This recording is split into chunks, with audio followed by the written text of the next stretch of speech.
Hello दोस्तों। जैसा कि जो लेक्चर नंबर 4 था, ठीक है, लेक्चर नंबर 4 था forwarding and reversing of induction motor. Forwarding and reversing of induction motor था। उसमें देखिए एक करेक्शन है थोड़ा सा, ठीक है, इसको आप सही कर लीजिए। जो कनेक्शन से पावर डायग्राम का, किसका, पावर डायग्राम का, जो देखिए हमको क्या करना था, इसमें एक बार फेज आर वाई बी होगा तो दूसरे वाले से क्या होगा, दूसरे कॉन्टेक्टर से वाई आर बी होगा, तभी तो मोटर रिवर्स में घूमेगी। ये हमने डिस्कस किया था।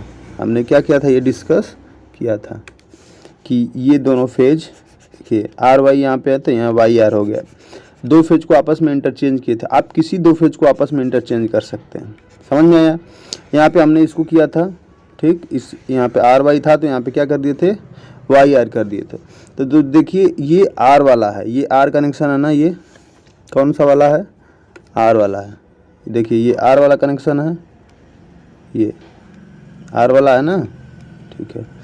तो जो रेड वाला है, ठीक, जो रेड वाला है उसको हम कनेक्ट कर देंगे। आर आर आर को किससे कनेक्ट कर देंगे, अब वाई से कर देंगे। तो इसको यहाँ तक ना लेकर जाके, अब पेंसिल ले लेते हैं, एक मिनट, उसको वहाँ तक ना लेकर जाके इसको वाई में कनेक्ट कर दीजिए।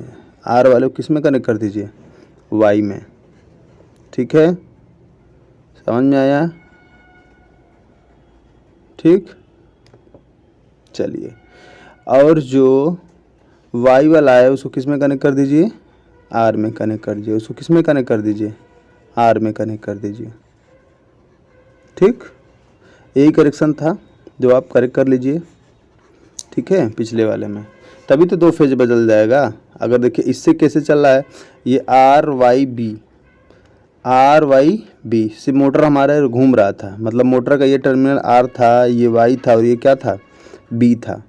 लेकिन जैसे ये मोटर को हम रिवर्स में घुमाएंगे तो जो आर वाई बी है वो कनेक्शन क्या हो जाएगा, वाई, वो कनेक्शन क्या हो जाएगा, वाई आर बी हो जाएगा।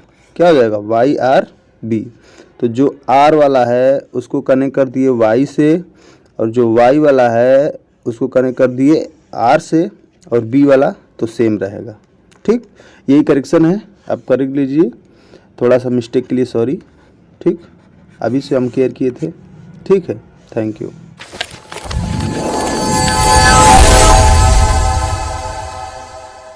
हेलो दोस्तों, इस लेक्चर में हम लोग बात करेंगे 3 phase induction motor, 3 phase induction motor getting supply from selected feeder, ठीक है। मतलब ये हुआ कि दो सप्लाई सोर्स में से एक मोटर को जोड़ना, ठीक। मतलब a motor fed from either of two supply sources, ठीक है। देखिए इसका मतलब ये हुआ कि जब कुछ जैसे कि हमारा कोई इंडस्ट्रीज है, ठीक है, कोई हमारा इंडस्ट्रीज है, उसमें हमारा इंडक्शन मोटर 3 फेज काम कर रहा है, ठीक। तो इसको दो जगह से सप्लाई फीड करने का मतलब ये हुआ, दूसरा जगह ये, पहला जगह ये, कि किसी कारणवश सप्लाई 1 में कोई बाधाएं आ जाती हैं तो हमारा काम रुकना नहीं चाहिए, फिर तुरंत हम दूसरे फीडर से सप्लाई इसको मोटर को देने लगे, ठीक। इसीलिए हम किसी मोटर को दो जगह से सप्लाई फीड करते हैं कि हमारे काम में, इंडस्ट्रीज में कोई बाधा ना हो, लेबर फालतू का न बैठे, अपना काम करते रहें, ठीक है। तो चलिए, सबसे पहले आपको दिख रहा होगा कि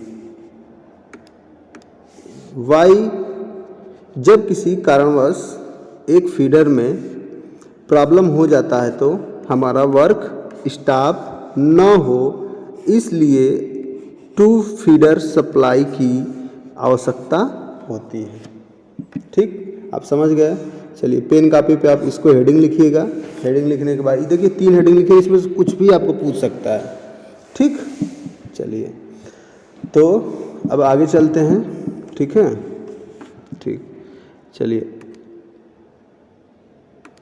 आगे देखिए, ठीक, आगे देखिए। अब हम बात करते हैं इसके पावर डायग्राम की, ठीक है, इसके पावर डायग्राम की बात करते हैं, ठीक।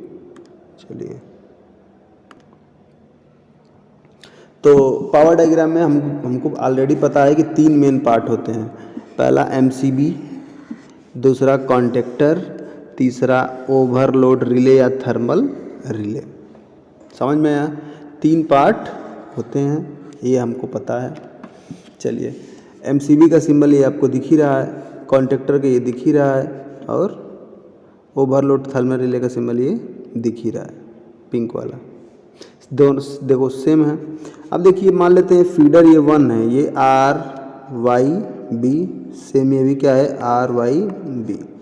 2 हमारे पास लाइन्स हैं, ठीक है, 2 हमारे पास लाइन है जिसको आपके सामने दिख रहा है। तो मानते हैं ये लाइन 1 है, ये लाइन 2 है, जिसको फीडर बोलते हैं। जो फीड करता है उसको क्या बोलते हैं, फीडर। जो भरता है, सप्लाई को भर रहा है तो फीडर बोल रहा है। देखिए, सबसे पहले फीडर 1 की बात करते हैं। सबसे पहले हम क्या लगा दिए, एमसीबी।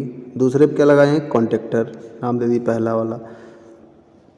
फिर क्या लगाए, overload thermal relay.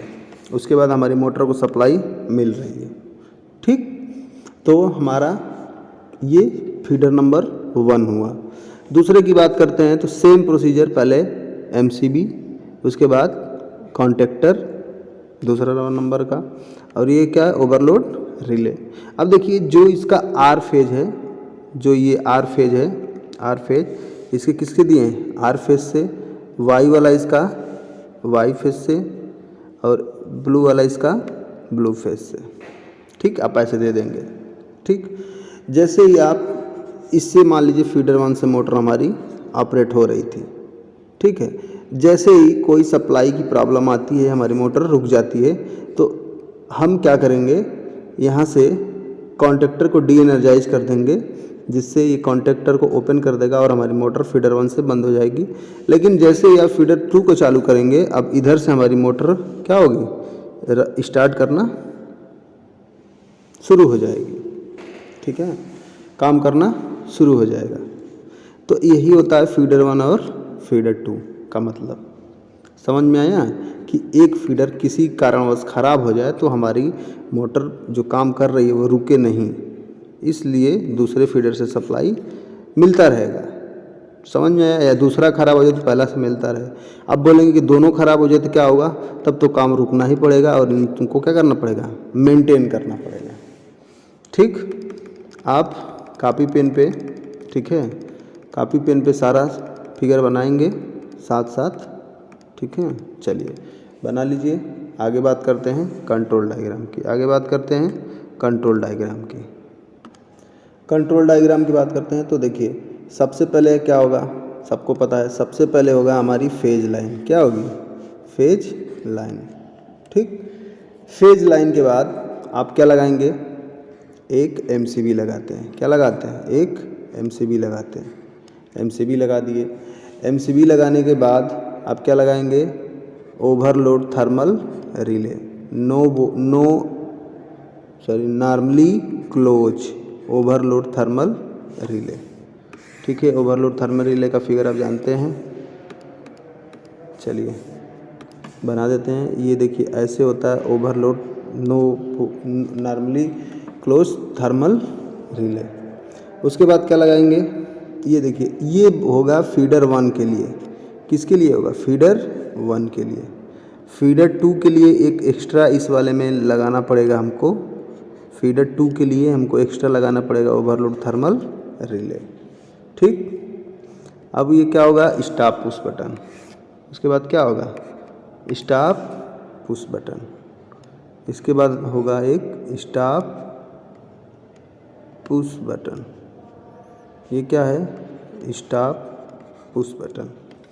Stop push button के बाद क्या होगा, एक start push button.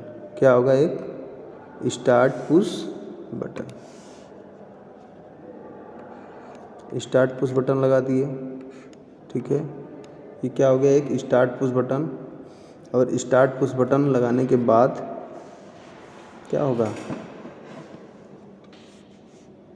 Normally close contact लगाएंगे। किसका, नॉर्मली क्लोज कॉन्टेक्ट लगाएंगे आप, जो ये होगा नॉर्मली क्लोज कॉन्टेक्ट लगाएंगे।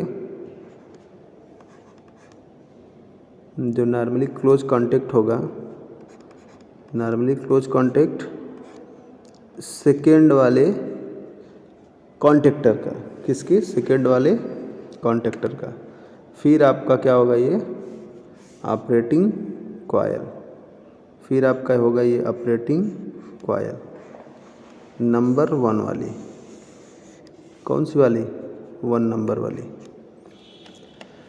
ठीक, 1 नंबर वाली। अब इस ऑपरेटिंग कॉयल का एक नॉर्मली ओपन कॉन्टैक्ट लगा देंगे जो होल्डिंग कॉन्टैक्ट का काम करेगा इसके साथ, ठीक है।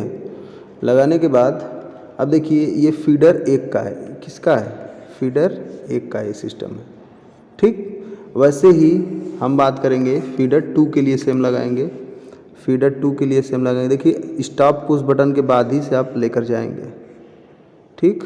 अब फीडर 2 के लिए क्या लगा दिए, स्टार्ट पुश बटन, क्या लगा दिए, start push button. Start push button लगाने के बाद अब हम यहाँ पे लगाएंगे नॉर्मली क्लोज कॉन्टैक्ट, किसके लिए, नॉर्मली क्लोज कॉन्टैक्ट फीडर 1 वाला, कौन सा वाला, नॉर्मली क्लोज कॉन्टैक्ट होगा फीडर 1 के कॉन्टेक्टर का, ठीक।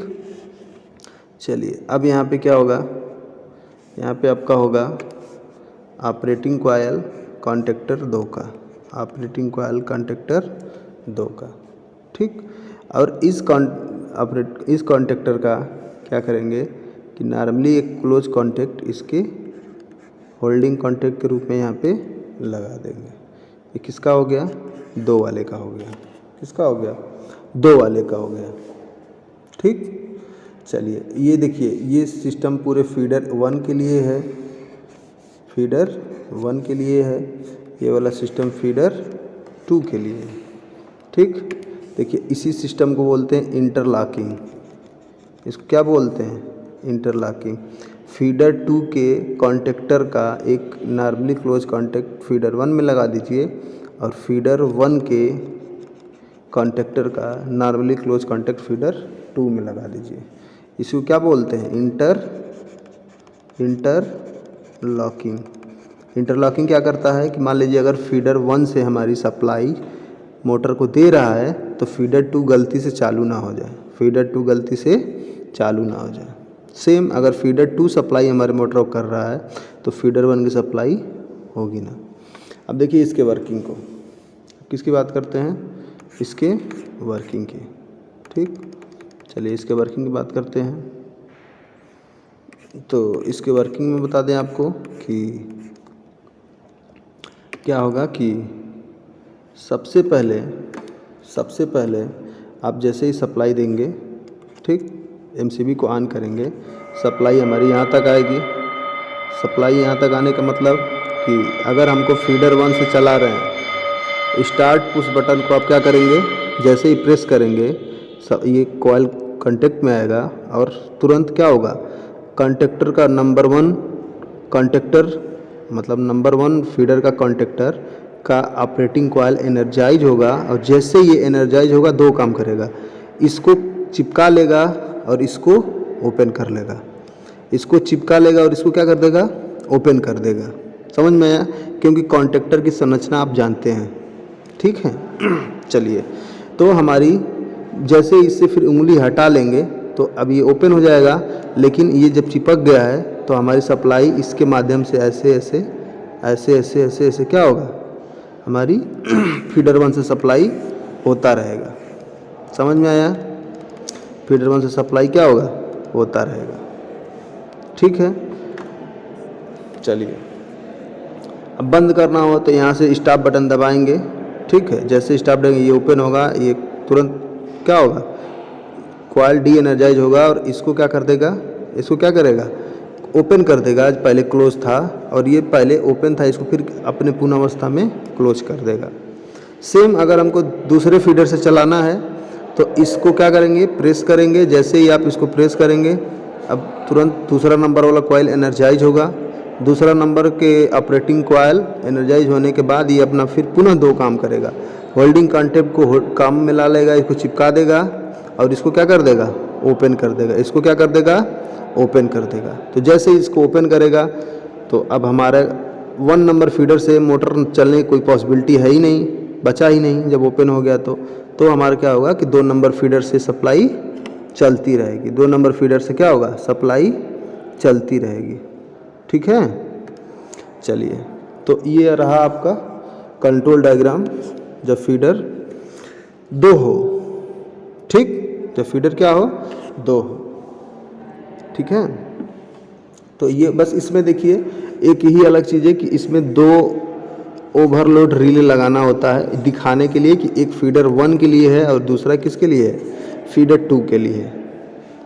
ठीक, चलिए आप क्या करेंगे कि इसको पॉज करके, वीडियो को पॉज करके आप अच्छे से फिगर बनाएंगे, समझेंगे। कोई क्वेरी होगा तो आप हमको कमेंट कर सकते हैं, कांटेक्ट कर सकते हैं। ठीक है, चलिए आप फिगर को बना लीजिए अच्छे से। ठीक है, फिगर को जब तक नहीं बनाएंगे तब तक याद नहीं होगा, तो बैठे बैठे नहीं हो पाएगा। इसको पेन कापी लेके काम करना पड़ेगा। पेन कापी लेके जब तक काम नहीं करेंगे तब तक काम नहीं होने वाला है। ठीक, चलिए तो बना लीजिए। अगले लेक्चर में अगले टॉपिक के साथ मिलते हैं। Thank you.